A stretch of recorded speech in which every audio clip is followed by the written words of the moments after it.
미드웨이 해전. 많은 사람들이 태평양 해전의 전환점, 미국이 수세에서 공세로 전환된 계기라고 생각한다.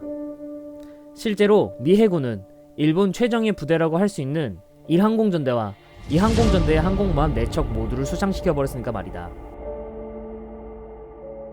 하지만 핵심 전력이라고 할 수 있는 파일럿들은 대부분 생존 및 구조되었으며 전우를 잃어버려 일본군의 사기를 올려준 계기가 됐었고, 이들은 미드웨이에서의 서력전을 준비하게 된다.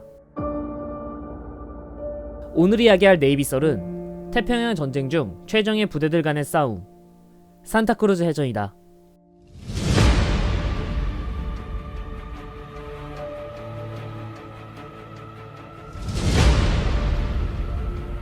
(1942년 6월) 일본은 미드웨이 해전에서 대패하면서 미드웨이 점령, 하와이 공략이라는 공세적 방어 전략은 완벽하게 좌절되게 된다.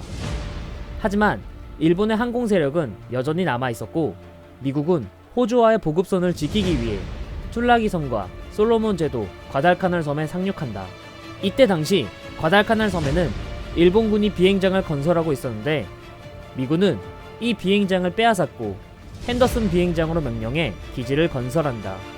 하지만 이에 일본군 또한 가만히 있지 않았다. 핸더슨 비행장은 전략적으로 매우 중요한 곳이었다.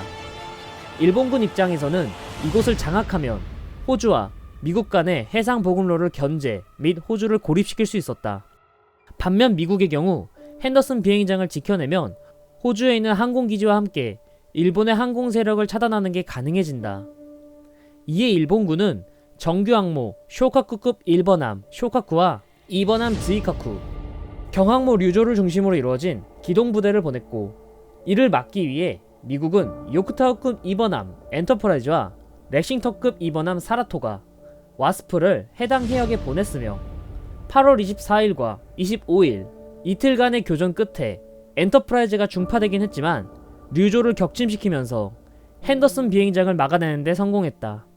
이 해전을 동부 솔로몬 해전이라고 하며 사실상 앞으로 일어날 함대 항공전의 전초전이었다. 미국은 일본의 항공모함 부대를 막아냈긴 했지만 일본 수상함 전력은 여전히 강력했고, 이 때문에 일본군은 항공기가 활동하지 못하는 야음을 틈다 비행장을 포격하고 아침이 되면 돌아가는 식으로 미군을 괴롭혔다. 연합함대 사령관 야마모토 이소로쿠는 이번에야말로 미국의 항공모함을 경멸해 과달카날 주변에서의 완전한 제공권 장악과 핸더슨 비행장 탈환을 목표로 정규 항공모함 쇼카쿠, 즈이카쿠, 경항모 즈이호, 개저항모 준요를 투입한다. 준요는 호와 여객선으로 만들어진 배였다. 하지만 설계 당시부터 유사시 항공모함으로의 개장을 염두에 둔 설계를 가지고 있어 태평양 전쟁이 발발된 직후 바로 항공모함으로 개장돼 준요급 1번함 준요가 되었으며, 자매함이었던 2번함은 히요라는 이름으로 명명되었다. 특히 준요와 함께 히요도 이 작전에 참가하기 위해 트럭섬을 지나 과달카날을 향해 남하하던 도중 히요는 엔진 트러블로 인해 회항하게 되면서 전투에 참가하지 못하게 된다. 당시 일본은 사노해, 미드웨이, 동부 솔로몬 해전을 거치며 함대 항공전 노하우가 축적되어 있었다. 야마모토 이소로쿠 제독을 필두로 일본 해군 수뇌부들은 이때까지의 전운을 받아들여 준요를 미끼 부대로 두어 적 항공 세력을 흡수하는 사이 쇼카쿠와 즈이카쿠의 공격대가 미 항모 부대를 공습, 경멸한다는 작전이었다.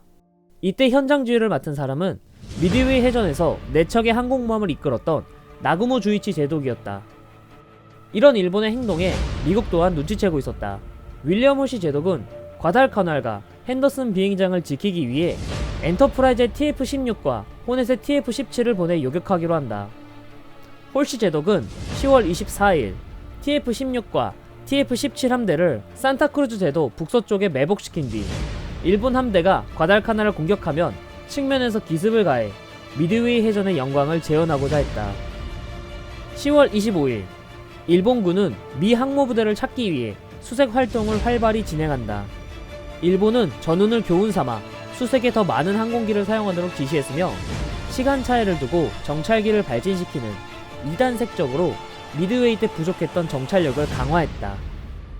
한편 하와이 시간 기준 오전 9시 전위 부대였던 주뇨는 제로센 12기와 폭격기 12기로 핸더슨 비행장을 폭격해 유류 저장고를 파괴시키는 전과를 올린다. 핸더슨 비행장 폭격은 핸더슨 비행장을 무력화시키기 위한 목적도 있지만 미 항공부대의 시선을 끌기 위한 목적도 있었다. 그리고 오전 10시 전위 부대의 색적기가 미 항모부대를 발견하고 26일 적함대는 과달카날 섬 남동 해면에 있을 가능성 큼, 연합함대는 적함대를 포착 경멸할 것이라고 보고한다. 하지만 이번에도 먼저 차단한 것은 일본군이 아닌 미군이었다. 10월 25일 정오경 카탈리나 정찰 비행정이 TF-16에서 서쪽 580km 떨어진 지점에서 쇼카쿠와 즈이카쿠를 발견하고 자신들의 위치가 노출된 것을 안 나구모 주이치 제독은 북쪽으로 변침한다. 이때 마침 이 주변은 날씨가 좋지 않았고 스콜의 영향으로 정찰기는 더 이상 일본 함대를 추적할 수 없었다.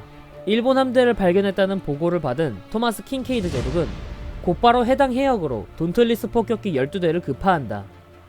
하지만 끝내 일본 함대를 찾는 데는 실패하고 결국 다시 복귀한다.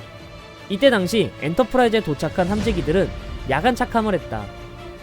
하지만 이 과정에서 한 대가 비행갑판에 추락하고 6대가 불시착하게 되면서 전투가 시작되기도 전에 7대의 함재기를 잃는 불길한 일이 벌어진다. 한편 야마모토 이소로쿠 제독은 이날 저녁 미 기동부대와 결전을 벌이기로 결심하고 26일날 날이 밝자마자 미 기동부대를 찾아내 경멸하라고 명령한다. 하와이 시간 기준 10월 26일 오전 3시 10분 일출 직전 미 정찰기가 TF-16에서 북서쪽 480km 떨어진 지점에서 일본 함대를 발견하고 불안정한 통신망 때문에 엔터프라이즈의 함장 킨케이드 제독은 2시간이 지난 뒤 홀시 제독의 전문을 받고 이 사실을 알게 된다. 오전 4시 50분 쇼카쿠에서 이함한 색적기가 미 기동부대를 발견한다. 이때 당시 양측의 거리는 388km로 쇼카쿠와 즈이카쿠는 곧장 미 기동부대를 공격하기 위해 공격을 준비한다. 오전 5시 30분부터 쇼카쿠에서 뇌격대대와 호위기 합계 24기, 즈이카쿠에서 폭격기 대대와 호위기 합계 29기, 즈이호에서 폭격기 1기 및 호위기 9기, 총 63기의 1차 공격대가 출격했으며 이어서 2차 공격대가 준비된다. 하지만 쇼카쿠의 레이더에 미 함재기가 포착되고 서둘러 2차 공격대를 발진시킨다. 그리고 이 소식을 들은 주뇨 또한 공격대를 준비하기 시작한다. 한편 오전 5시 킨케이드 제독은 엔터프라이즈의 돈틀리스 16대에게 수색 폭격 임무를 주어 발진시킨다. 오전 6시 50분 미 함대에서 서북쪽 320km 방향에 나구모 제독의 기동부대를 발견한다. 하지만 상공에서 엄호 중이던 제로센의 공격으로 이들은 폭격을 포기하고 서둘러 도망친다. 일본 함대를 발견했다는 소식을 들은 다른 정찰팀이 해당 해역으로 이동했으며 오전 7시 40분 일본 함대 상공에 나타난다. 돈틀리스 파일럿이었던 스트롱 데이와 어빈 소위는 즈이호에게 급강한 폭격을 시도했고 이들은 즈이호의 갑판에 폭탄을 명중시키면서 일본 기동부대에 선제 타격을 가한다. 하지만 이때 당시 즈이호는 이미 공격대를 출격시킨 후라 가연성 물질들은 모두 정리했기 때문에 추가 유폭은 발생하지 않았고 곧바로 화재를 진압한 후 트럭섬으로 회항한다. 한편 거의 같은 시각 미군도 일본 기동부대의 위치를 알아내고 이에 곧바로 공격대 발진을 준비한다. 호넷에서 와일드캣 8기, 돈틀리스 15기, 어벤져 6기, 엔터프라이즈에서 와일드캣 8기, 돈틀리스 3기, 어벤져 8기를 출격시켰고 이어서 호넷에서 와일드캣 7기, 돈틀리스 9기, 어벤져 9기, 총 73기를 일본 함대를 향해 발진시킨다. 서로가 거의 비슷한 시기에 서로를 공격하기 위해 공격대를 모두 출격시킨 거다. 그리고 잠시 후 미군과 일본군 양측 공격대는 상공에서 마주친다. 하지만 이들은 애써 서로를 무시한 채 지나가던 중이었다. 이때 공격대 최후방에 있던 즈이호의 영전대는 미국의 공격대를 무시하지 않고 단전에 미 공격대 우익에 있던 엔터프라이즈 공격대를 공격한다. 이에 엔터프라이즈의 공격대 수기가 귀환이 되고 와일드캣 또한 4기가 귀환하게 된다. 하지만 즈이호의 영전대 또한 모함의 위치를 알 수 없게 되면서 즈이호의 영전대는 한 기도 귀환하지 못하게 된다. 오전 6시 55분 일본군 공격대가 호넷을 발견한다. 엔터프라이즈는 이때 마침 스콜이 발생했고 이 스콜 안으로 몸을 숨기게 되면서 공격을 받지 않았다. 결국 일본군의 공격은 호넷에게 집중된다. 호넷은 즈이카쿠의 급강한 폭격기에 폭탄 2발이 명중하고 이어서 쇼카쿠의 뇌격대가 공격을 실시해 우연 선수 부분에 어뢰가 명중한다. 이 어뢰로 호넷은 침수가 되어 정지하게 된다. 오전 7시 20분 공격을 마친 일본군 공격대는 비안하고 호넷은 일본군의 공격에 불길에 휩싸인다. 하지만 승조원들과 주위 호위함들의 구조 활동으로 호넷은 불길을 진압하는 데 성공하고 중순 노샘프턴이 예인을 개시한다. 하지만 호넷 공습으로 일본 공격대 또한 영전 5기, 폭격기 17기, 뇌격기 16기를 잃었다. 오전 8시 15분 일본의 2차 공격대는 엔터프라이즈와 표류 중인 호넷을 발견한다. 먼저 도착한 쇼카쿠의 폭격기는 엔터프라이즈의 공격을 집중해 2발의 직격탄을 내고 이 중 하나는 엔터프라이즈 전방에 있는 엘리베이터를 파괴했다. 오전 8시 35분 즈이카쿠의 뇌격대가 엔터프라이즈에게 접근했고 뇌격을 시도했지만 엔터프라이즈는 이를 모두 회피한다. 이 공격으로 엔터프라이즈는 중파가 되어 더 이상 착함이 힘들어지게 된다. 하지만 2차 공격 때도 엔터프라이즈를 중파시키기 위해 상공의 호위기와 대공포화로 24기의 함재기를 잃었다. 한편 오전 7시 27분 호넷의 1차 공격대가 일본 함대 상공에 도착하고 쇼카쿠에게 공격을 개시한다. 즈이카쿠 또한 엔터프라이즈와 마찬가지로 마침 다가온 스콜로 인해 쇼카쿠에게 모든 공격이 집중된다. 호넷의 1차 공격대의 공습으로 쇼카쿠는 4발의 폭탄을 얻어맞았지만 쇼카쿠 또한 공격대를 모두 발진시킨 후 가연성 물질을 모두 해상에 버렸기 때문에 미드웨이 해전처럼 연쇄적인 유폭은 발생하지 않았다. 쇼카쿠와 쇼카쿠 승조원들은 전투지역 이탈과 동시에 소화 작업을 진행했고 저녁쯤에 쇼카쿠는 이 함재기의 공격권 밖으로 이탈하는 데 성공한다. 하지만 즈이호의 영전대의 공격으로 인해 도착이 늦어진 엔터프라이즈 공격대 및 호넷의 공격대 일부는 일본 항모를 발견하지 못하고 기동부대의 전위부대를 공격했다. 엔터프라이즈 공격대는 전위부대 선두에 있던 토네급 중순양함 치쿠마를 공격, 치쿠마는 피탄된다.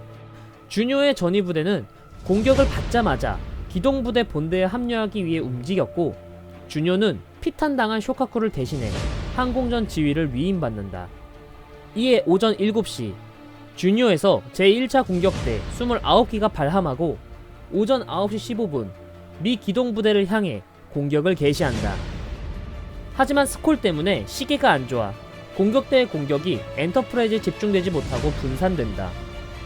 이에 엔터프라이즈는 지근탄 한 발을 맞는데 그친다. 하지만 준요의 공격대 또한 미군의 대공포화와 불시착으로 20기나 손실된다. 오전 11시 13분 준요에서 2차 공격대 15기가 발진, 즈이카쿠에서 13기가 발진한다. 이때 당시 준요는 쇼카쿠의 피탄으로 인해 즈이카쿠 및 쇼카쿠 그리고 즈이호의 함재기가 착함했기에 가파는 아수라장이었다고 한다. 하지만 준요 및 즈이카쿠는 서둘러 가판을 정리하고 공격에 나섰다고 한다. 준요의 2차 공격 때는 호넷을 예인 중인 노센턴을 발견했고 노센턴에게 내격을 가한다. 노센턴은 회피 기동을 위해 어쩔 수 없이 예인줄을 끊어 회피 기동을 해 어뢰를 모두 회피한다. 하지만 사실상 떠다니는 대형 타깃에 불과한 호넷은 어뢰 한 발을 맞는다. 이 때문에 안 그래도 침수로 기울어진 호넷의 경사는 더 기울어지게 되고 필사적으로 전기계통과 구동부를 수리한 승조원들 또한 복구가 불가능하다고 말한다. 결국 호넷의 함장 레이스는 총원 퇴한 명령을 내린다. 그리고 수십 분 후 즈이카쿠의 공격대가 다가와 호넷을 폭격했으며 한 발의 지근탄이나 호넷은 더더욱 기울어진다. 하지만 일본군의 공격은 아직도 끝나지 않았다. 오후 1시 35분 준요에서 최후의 폭격기 4기와 영전 6기로 이루어진 공격대를 발진시키고 3시 10분 표류 중인 호넷의 상공에 도착, 호넷을 향해 폭격을 가했다. 이 공격을 마찬가지로 준요 또한 해당 해역에서 철수하기 시작한다. 하지만 구축한 부척을 별도로 편성해 표류 중인 호넷을 인양해오라고 명령한다. 하지만 인양 임무를 하려던 구축함들은 호넷은 계속 불타고 있었고 여기저기서 유폭으로 계속 연쇄 폭발을 이어갔다. 이에 호넷을 인양하지 않고 격침시키기로 한다. 사실 미국 또한 퇴각하기 전 호넷을 예인하기 힘들다고 판단하고 자침 처리를 위해 포격과 어뢰 사격을 했다. 하지만 호넷은 침몰하지 않고 계속 떠 있었다고 하며 결국 자침을 포기하고 철수했다고 한다. 산타크루즈 해전은 일본이 긁어모을 수 있는 정예 병력을 이용한 마지막 함대 항공전이었으며 미국 또한 자신들이 사용할 수 있는 정예 병력 모두를 끌어모아 핸더슨 비행장을 지켜낸 해전이었다. 이 전투의 결과 미 함대는 엔터프라이즈 중파, 호넷 침몰이라는 피해를 받았으며 항공기 81기가 손실 및 266명이 전사했다. 일본 함대는 호넷을 격침시키긴 했지만 쇼카쿠 중파, 즈이오 중파, 항공기 90기를 포함한 400명 이상의 전사자가 발생한다. 이에 나구모 주이치는 적 기동부대를 경멸하는 본연의 임무를 다했다 라고 판단하고 후퇴하게 된다. 산타크루즈 해전은 표면적으로 봤을 때 일본의 승리처럼 보인다. 미드웨이 해전에서 전운을 살려 이중적인 임무가 아닌 오로지 하나의 임무만 수행할 수 있도록 했으며 24개의 정찰기를 투입해 2단 수색을 꼼꼼하게 정찰함으로써 적시에 미 함대를 찾아냈었다. 또한 전면에 수상함대를 내보내 호넷의 3차 공격대를 끌어들임으로써 일정 부분 화력 또한 흡수했다. 또한 이 전투로 태평양에서 작전이 가능한 미 해군 항공모함이 단 한 척도 없게 되는 상황을 만들어 이후 과달카날 공방전 때 남아있던 막강한 수상함 전력을 사용할 수 있게 된 계기를 마련한다. 하지만 승리의 대가는 막심했다. 파일럿들은 미 해군이 33명 잃은 것에 비해 일본은 70명으로 2배나 많은 손실을 기록했으며 함재기는 기지 항공대에서 어떻게 보충한다고 해도 파일럿들을 보충하는 것은 불가능했으며 일본군은 개전 전까지 키워놨던 숙련 파일럿들이 거의 바닥이 난 상태가 되어 이후 1944년 마리아나 해전 전까지 함대 항공전을 피하게 돼버린 원인이 된다. 더군다나 작전이 가능한 미 항모를 영척으로 만들긴 했으나 일본도 당장 가용할 수 있는 항공모함은 주뇨와 즈이카쿠밖에 남아있지 않았으며 파일럿이 부족하게 되었다. 또한 미 기동부대는 물리쳤다고 해도 핸더슨 비행장은 여전히 비행장으로서 역할을 수행 중이었다. 결국 일본은 핸더슨 비행장을 무력화시키기 위한 1차 목표인 미 기동부대 무력화는 성공했지만 정작 목표로 한 핸더슨 비행장 공략은 실패하게 됨으로써 산타크루즈 해전은 미국의 전략적 승리, 전술적 패배라고 평가받는다. 여담이지만 중파당한 엔터프라이즈는 1942년 11월 11일 해상에 나올 때 과달카날은 그야말로 일촉즉발의 위기였다. 가용 가능한 항공모함이 자신들밖에 없으니 자신들을 노릴 게 뻔했으니까 말이다. 엔터프라이즈는 태평양 전선에서 그만큼 중요한 전략 자산이 되었고 미 해군 입장에서는 엔터프라이즈밖에 의지할 군함이 없었다. 이에 승무원들은 비행갑판에 다음과 같은 글을 게시했다고 한다. 엔터프라이즈 vs 재팬.